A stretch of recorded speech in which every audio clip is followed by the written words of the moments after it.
السلام علیکم سارم بھائی. سارم بھائی آپ ہمارے ساتھ روز ہوتے ہیں, آپ کا شکریہ ادا کریں گے, اور ہمارے حصے کی جو نیکی ہے رمضان میں, ہم روزے میں یہاں پہ سب لوگ موجود ہوتے ہیں اور کوشش یہ کرتے ہیں کہ ہمارے ہاتھ سے, ہمارے ذریعے, اس چینل کے ذریعے کوئی نیکی ہو جائے. تو آج کوئی خاص خاتون ہیں ہمارے پاس؟ آپ بتا رہے تھے خاتون ہیں جو بیوہ ہیں, بچے ہیں, ان کی سپورٹ کی ضرورت ہے. اور میں جو روز آپ کے ساتھ آ کے یہ چیزیں لا رہا ہوں, اس میں ایک سوچ اور یہ دینی ہے کہ بھیگ جو دے رہے ہیں, یہ سڑکوں پہ اننون لوگوں کو بس راشن بانٹے جا رہے ہیں, وہ آتا ہے لیتا ہے, جا کے رکھ دیتا ہے, پھر دوسرا لے لیتا ہے, پھر دیتا ہے. ان چیزوں سے ہٹیں, ان فیملیز کی سپورٹ کریں جن کو سپورٹ کی ضرورت ہے. یعنی آپ کی جو نیکی ہے وہ ضائع بھی نہیں ہو رہی, ادھر سے فقیر بھی نہیں بڑھ رہے. ادھر وہ لوگ ہیں جن کو سپورٹ نہیں کی, تو نہیں جن کے ہم بات کر رہے ہیں, جن کے لیے ہم آ رہے ہیں, ان کو جب آپ سپورٹ کریں گے نا تو مسائل کم ہوں گے معاشرے کے اندر. اور ان کو لانے کا مقصد بھی جو ہم اسٹوڈیوز میں لے کر آتے ہیں, کل بھی آپ نے دیکھا جو بچہ سی پی چائلڈ تھا, جو نابینا بچہ تھا, اس کو بھی, اور اس سے ایک دن پہلے بھی ایک بچہ جو آیا, صرف لانے کا مقصد یہ کہ آپ کو یہ نہ لگے کہ ہم ہوا میں باتیں کر رہے ہیں. جو کیسز ہیں وہ ہم آپ کے سامنے رکھ رہے ہیں تاکہ آپ خود, اور یقین مانیں ان کو یہاں پہ بلاتے ہوئے تکلیف بھی ہوتی ہوئی, شرم بھی آتی ہے ان سے کہتے ہوئے کہ آپ اپنے بچے کو یہاں پہ اسٹوڈیوز میں رہیں, لیکن کیا کریں, کہتے ہیں سین از بلیونگ, کہ تاکہ آپ لوگ دیکھ سکیں اور آپ کو پتہ چل سکے کہ اگر آپ لوگ ہیلپ کر رہے ہیں تو آپ لوگ کن لوگوں کی ہیلپ کر رہے ہیں. بہت اچھی بات کی آپ نے. اور مدیہ یہ بات ہم, کیونکہ آج ہمارا ٹاپک دعا ہے, تو میں یہ سمجھتا ہوں کہ دعا قبول کرانے کا اللہ کے ہاں جب آپ عرضی پیش کرتے ہیں, اللہ سے دعا کرتے ہیں, تو یہ قبول ہوتی ہے. بے شک ہمیں مایوس نہیں ہونا چاہیے, لیکن اگر آپ صدقہ خیرات کریں, اگر آپ نیکی کریں, کسی کی مدد کریں, تو آپ کی دعا زیادہ قبول ہوگی. کیوں علامہ صاحب, آپ کیا کہیں گے اس کے بارے میں؟ صدقہ تو آداب دعا میں سے ہے کہ پہلے صدقہ دو اپنی حیثیت کے مطابق, پھر دعا مانگو. اور یہ خود ایک رمز بھی ہے. وہ یہ ہے کہ اے پروردگار, جو کچھ میری استطاعت میں تھا وہ میں نے دے دیا, اب جو تیری قدرت میں ہے تو عطا کر دے. سبحان اللہ. تو میں نے جب تجھ سے مانگا ہے تو جو کچھ اپنی حیثیت میں تھا اسے دے کر پھر مانگا ہے تجھ سے, کہ جو تو مجھے دے رہا ہے میں چاہتا ہوں کہ اللہ کے اور تیرے بندوں میں تقسیم کر دوں میں.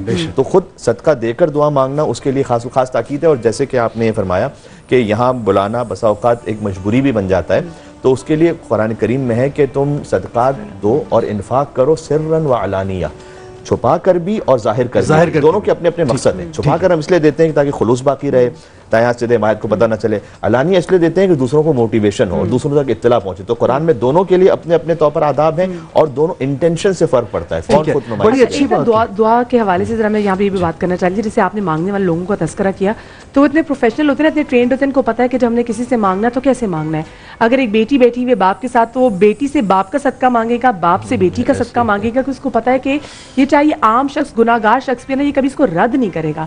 جب ہم اللہ پاک کے پاس جاتے ہیں مانگنے کے لیے, اور جب اللہ پاک سے صدقہ مانگتے ہیں ان کے پیاروں کا, تو اس حوالے سے میں چاہوں گی آپ ہمیں ضرور بتائیں جو وسیلے کی اہمیت ہے. کیونکہ بہت سے لوگ جو وسیلے کی اہمیت کو اتنا نہیں صحیح طریقے سے جان سکتے, ان کے لیے بھی پلیز کہیے گا. یا ایھا الذین آمنوا اتقوا اللہ وابتغوا الیہ الوسیلہ. اللہ تعالیٰ نے قرآن میں کہا ہے کہ تقوی اختیار بھی کرو, یعنی عبادت بھی کرو, اور اس تک پہنچنے کے لیے وسیلہ تلاش کرو. تو اللہ سبحانہ وتعالیٰ نے ایک اہتمام رکھا ہے. اور خاص طور پر سورہ نساء میں, ابھی میں جب آ رہا تھا اسٹوڈیو تو قرآن جب پڑھ رہا تھا, تو اس میں سورہ نساء کی آیت سامنے آئی کہ وَلَوْ أَنَّهُمْ إِذْ ظَلَمُوا أَنفُسَهُمْ جَاءُوكَ وَاسْتَغْفَرُوا اللَّهَ وَاسْتَغْفَرَ لَهُمُ الرَّسُولُ لَوَجَدُوا اللَّهَ تَوَّابًا رَحِيمًا. اللہ تعالیٰ نے زمانہ رسالت کی بھی بات کی کہ جن لوگوں نے گناہ کر لیا تھا نا, تو کہا اے رسول اگر یہ تیرے پاس آ جاتے اور آپ ان کے لیے مغفرت طلب کرتے, تب یہ اللہ کو گناہ بخشنے والا اور مہربان پاتے. تو یہ آیت آج تک جاری و ساری ہے کہ آئیے رسول اللہ صلی اللہ علیہ وسلم کی خدمت میں, اور رحمت للعالمین ہے اللہ سبحانہ وتعالیٰ کو ان کا وسیلہ. حتیٰ انبیاء علیہ السلام نے حضور مکرم کے وسیلے سے دعا مانگی. تو آدم علیہ السلام نے الہی بحق محمد وانت المحمود, پروردگار تجھے محمد مصطفیٰ کا واسطہ جبکہ تو محمود ہے, تو بحق علی وانت العلی وبحق فاطمہ وانت فاطر السماوات والارض وبحق الحسن وانت المحسن وبحق الحسین وانت قدیم الاحسان.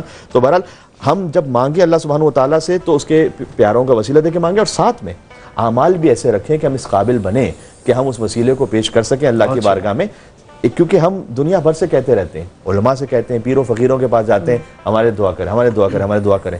خود بنتے کیوں نہیں ایسے کہ لوگ تمہارے لیے دعا کریں؟ والدین تمہارے گھر میں سب سے بڑی نعمت ہے, ان کے پاس کیوں نہیں جاتے کہ ان سے کہو؟ بہت اچھی بات, بہت اچھی بات, وہ تمہارے حق میں دعا کریں. بہت اچھی بات ہے جی. جس طرح سارم بھائی یہاں پہ موجود ہیں, اور یقیناً آپ لوگ نمبر بھی دیکھ لیں گے اسکرین پہ, آپ نے کنڈیشن دیکھی, ایک فیملی, ایک خاتون ایسی جو کہ بیوہ ہیں, اور اس موقع پہ ہم لوگوں کو ایک دوسرے کا خیال رکھنے کا حکم دیا گیا ہے کہ معاشرے میں کبھی کبھی جب ہم یہ سوچتے ہیں اور پڑھتے ہیں کہ جس طرح سے اسلامی دور جو گزرا, جو کہ ایک کامیاب مسلمانوں کا دور تھا, جب ہم سب سے ٹاپ پہ تھے, بہت سکسیسفل تھے, تو تو کیا حکمران جو زبردست والے حکمران رہے، رسول خدا مصطفیٰ صلی اللہ علیہ وسلم کی آئمہ، اہل بیت، صحابہ کرام جو رہے، کس طرح سے وہ اس بات پہ ان کو حیرت ہوتی تھی اگر کوئی بھیک مانگ رہا ہوتا تھا تو ان کو لگتا تھا کہ یہ بھیک کیوں مانگ رہا ہے ہمارے اس دور میں، اور یہ کیا نوبت آئی کہ اس کو بھیک مانگنے کی ضرورت پڑ گئی، کیوں ایسا نہیں ہو کہ اسٹیٹ نے یا جو ویلفیئر سوسائٹی تھی انہوں نے کیوں نہیں مدد کی۔ میں آپ ہم لوگ نکل کے آج سارم بھائی کو یہاں پہ ہر روز ہمیں فیملی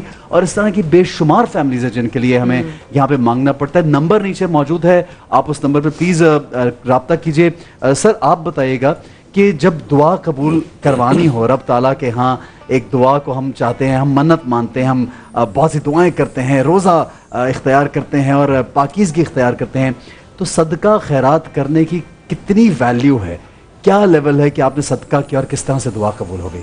میرے نبی علیہ الصلوۃ والسلام نے ارشاد فرمایا صدقہ زمینی اور آسمانی 70 بلاؤں کو روکتا ہے۔ واہ واہ، صدقہ۔ پھر فرمایا کہ جو صدقہ دیتا ہے اللہ تعالیٰ اس کی عمر میں برکت داخل فرما دیتا ہے۔ اب یہاں سوال ہے یار عمر تو ایک لمیٹڈ ہے، جو ہے لکھ دی گئی ہے، برکت سے مراد ہوتی ہے کہ ایک عمر ہے آپ کی تنگ دستی میں اور ایک عمر ہے آپ کی فراخ دستی میں، ایک عمر ہے آپ کی مانگتے ہوئے گزر رہی ہے، ایک عمر آپ کی ہے وہ دیتے ہوئے گزر رہی ہے۔